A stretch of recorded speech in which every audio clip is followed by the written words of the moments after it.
Live from Las Vegas, Nevada, it's Keto Cooking. Hey, welcome back everybody. I'm Tom, the Keto Cook. Today we're going to be doing a roast. I'm going to be doing it in my outside oven, smoker. Today I'm using it as an oven. I'll be making a tri-tip dinner. Now there's going to be two parts to this because we're going to use half of it for a dinner and the other half for, I'm going to make sandwiches, slice it up. That'll be in a later video.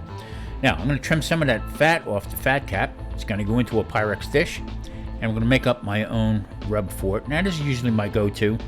Onion, pink salt, garlic, black pepper, rosemary, and coriander.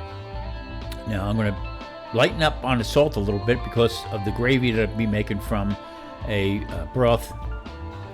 Might have a little higher sodium in it. So, I'm going to take some of the fat off, not all of it, but I just want to get it to where it's going to penetrate, all the seasonings and stuff will penetrate into it. So I'm going to trim both sides of it. Not too much fat off. And then it's going to go into the Pyrex.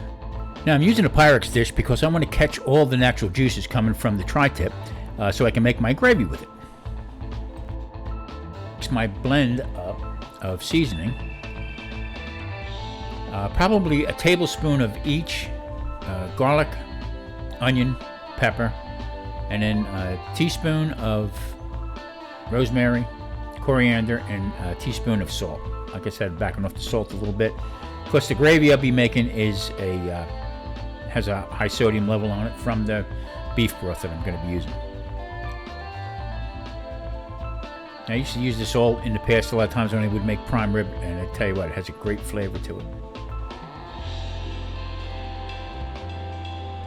Boy, I tell you, I love the smell of this combo, and I can't wait for it to cook outside. It's going to be really good. Now, blend this all together. I'm going to get ready to start putting it onto the tri-tip. Now, like I said, I got a real good deal on the tri-tip back about a month or so ago, and I'll tell you what, I have 4 left. Now, spreading out the seasoning on it. There again, I don't want to go too heavy with it. So I'm using a slotted spoon just to put it through, just to get a little bit more even spread on it. And then I'll be patting it down. Not rocket science. You can season it the way you want. If you want to go a little heavier, knock yourself out. Now I'm going to be making also a Mornay sauce. Now that is a French sauce, usually with Gruyere or Swiss cheese you can use. I'm using Parmesan Reggiano cheese, and I'm going to be adding also a half cup of Parmesan cheese, also 1 full cup of heavy cream, 2 tablespoons of butter, and I'm going to be using a little salt, pepper, garlic, onion, and a little bit of cayenne pepper in it, and some parsley. That's just going to kick it a little bit, not too heavy. Now this is going to be for the broccoli. I'm going to be making broccoli florets, but what I'm going to do is I'm going to take the broccoli heads and I'm going to just dip it into the sauce here, and I'll show you that in a little bit. Now, how you want to do this is you want to put it onto the burner, into a small saucepan. You got to constantly stir it. You want the cheese and the butter and also the heavy cream to start blending. It'll start thickening up. Take it off the heat a little bit, and then put it back on, and you just got to watch the temper of it, okay? You don't want to overdo it because you'll scorch it, and it'll have that burnt taste to it. Don't want that.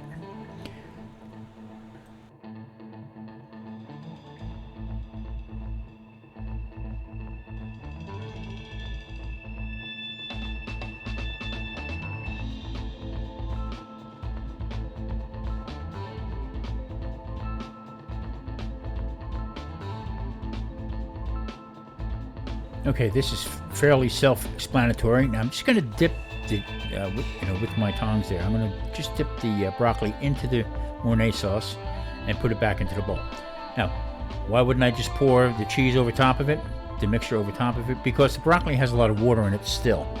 So when I do put it out in the oven, it might leach out some more water. So I want more cheese than I do the water, and let the water bake off. Well, there it is.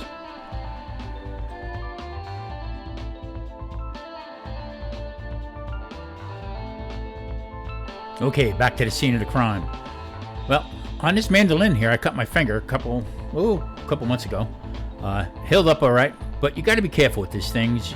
You got to treat them with respect. You got to use all the safety features, and they work fine. But if you're going to be a little, I got ahead of myself, and I got hurt. I cut myself. Anyway, now I'm going to be making some brown butter onions. And what that is, I cut them as thin as I can, and then I'm going to be putting them in a saute pan with some butter and some seasoning, and I'm going to just slowly saute these until they start browning up. Now, I don't want to burn them, but I want to have that nice onion butter flavor that I'm going to put on top of the tri-tip. Good stuff. Now, I'm not going to take these too far here, and just as you see, I'm going to flip them around a little bit, and just when you start seeing them turn them up a little brown, because this is at the point now where they will burn. So what you want to do is you can take them off and leave them like that. Now, some people put some sherry wine in there. You can put anything you want, really, basically. I just like the butter and the seasoning, and that's it.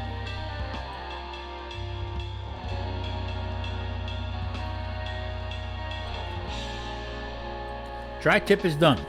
Now, it came out a little bit more than what I wanted. It's about 138 to 140, so that means that it's going to be a little medium in the middle, which is fine, because I'm going to use half of this today for our dinner, and the rest I'm going to be slicing up. Now, at the bottom of the pan, you're seeing the fond, actually the juice from the meat. And now what I'm going to be doing is I'm going to be adding some beef broth to the saucepan. This is going to be part of the process of me making the gravy. Now, years back, I used to make a roux with flour, butter. Also, I would also use sometimes cornstarch. And last year, I made some gravy when I just started keto again with arrowroot. They say, oh, you can use arrowroot, very low in carbs. But problem with arrowroot is you can't reheat it. Okay, you can use it one time, and then next time you try to reheat it again, it breaks up. So I have avocado, and then it's a half of an avocado that I cut in half again. I'm going to add this to the saucepan, and I'm just going to let that naturally break itself down because it was actually frozen. And I'm just going to let that sit in there, and now I'm going to remove the tri-tip, and I'm going to get to that fond that's in the bottom of that pan right there. And as you can see, the natural juices, it wasn't that much there, but I'm going to add my beef broth to it, and I'll get all that fond off the bottom. Oh, there you see. Into the little saucepan it goes. And I'll put this on the stove, and I'll bring this up to temperature. And then I'll pour it into another bowl, and then I'm going to mix it with an immersion blender. Now, as you can see, I had to add the other half of the avocado in because there was a little bit too much liquid I had in there. So we're going to blend this up. Now, what happens after that, after I blend it, I will put it back into the saucepan, put it back on the stove, bring it up to temperature, and it'll start the thickening process.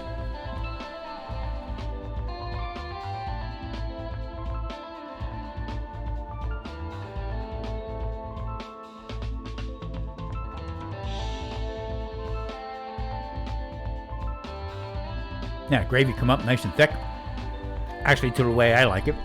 Now we're going to plate this thing. As you can see, the middle part of the tri-tip came out medium rare, just the way I like it. The front part of it has a little pink in it, but that's all right for Maria to eat. And the rest of it, I'm going to slice. Let's try this thing. Okay, I'm going to take some of this broccoli. I know somebody who's going to like this.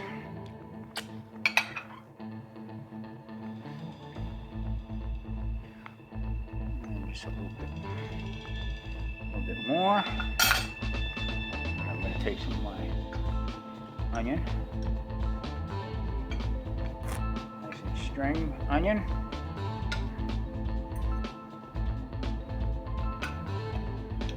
First, I'm going to try the broccoli.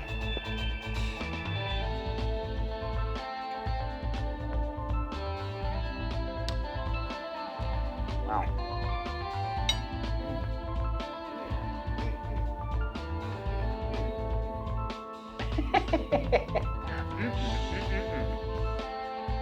Okay, a little bit of this tri-tip. Now people say, "Oh, beef's beef." No, you know what?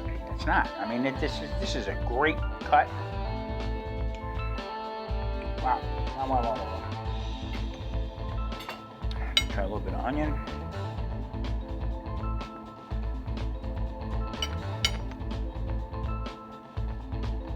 Well, there it is. Midweek. A little ginger ale, a lot of ice.